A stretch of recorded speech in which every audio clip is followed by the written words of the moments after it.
we as trans women, we as transgenders, are we going to allow women joining in Miss Gay or Miss Trans Pageantry? I doubt. Matagal na kasing pinaglalaban, pinapatunayan namin bilang babae na babae kami kung hanggang saan kami. Nalilito na ako, ma.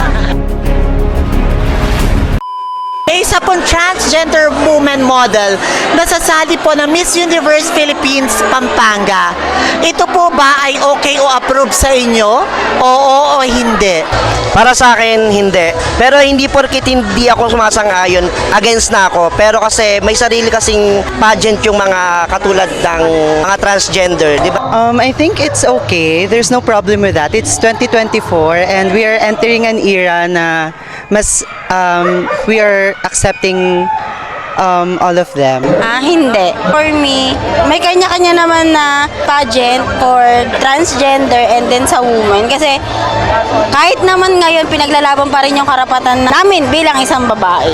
If you were to ask me, I have nothing against transgender. I have so many friends that are transgender. Pero I am not really in favor of that because meron naman mga contest na para sa transgender. I believe mas nababagay sila para sa contest na yun. Oo, okay lang. Okay lang po siyang sumali sa Miss Universe Philippines na puro babae. Okay lang. Okay, bakit po? As long as naman na pinaglalaban niya yung Pilipinas, why not? Diba? Malay mo, isa siya sa magiging emplo sa susunod ng mga kabataan na transgender, nasasali din na, well, Yun ay maging inspirasyon. oo, sa lahat ng kabataan na transgender. Personally, approve kasi para sa akin, it doesn't matter. Para sa akin, the moment na pinapaniwalaan mo sa sarili mo na babae ka at nag-undergo ka ng procedure at ng process to be a trans woman, you're automatic a trans woman. Kaya para sa akin, hindi magmamatter kung nag-undergo siya ng process ng pagiging transgender for her to be qualified to enter this pageant. I believe that if the organization allows her to join, I am not against it because as a trans woman, it is actually my dream to join Miss Universe.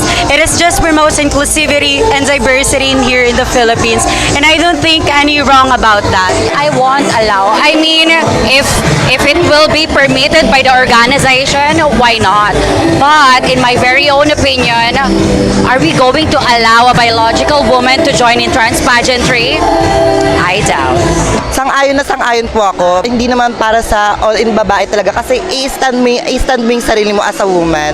Kung ang sagot mo ay hindi, ibig bang sabihin nito ay against ka sa notion or sa pananaw na transgenders are women? Hindi naman namin na inaitsapwera sila, pero syempre kami, pagkatao na namin to, pinanganak kami na ganito, tsaka yung paghihirap, iba kasi paghihirap ng babae sa transgender. Hindi lang ako sang-ayon sa na isasali yung mga transgender sa ganong pageant kasi parang nawawala ng karapatan yung mga babae mismo. I'm not against sa mga ganon kasi ginagalang ko talaga yon kasi pagkatao nila yun eh, di ba?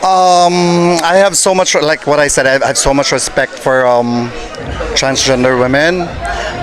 Pero personally, I really do not believe that they're not really women. Pero I respect them. I love them.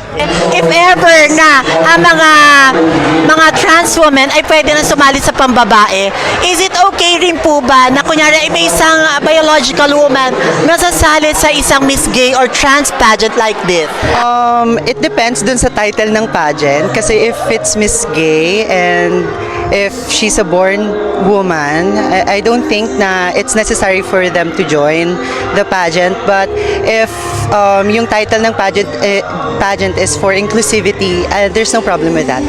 I think yes, if the organization tells her to join, then why not? We are here to accept her just like the woman who accept us, transgender woman, in joining their pageants. Okay lang, para patas lang ang laban, di ba? Para patas ang labanan.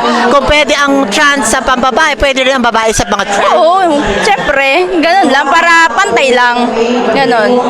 Actually po, yes. Kasi 'di ba, we are pushing for this community in which meron tayong diversity, equity, and inclusion. Kung ang parte ng LGBTQ community ay gustong mag-participate sa pangbabaeng event, pwede rin ang pambabae na mag-participate sa pang-LGBT community para maging totoo yung nilulook up natin na equal at pantay-pantay na community.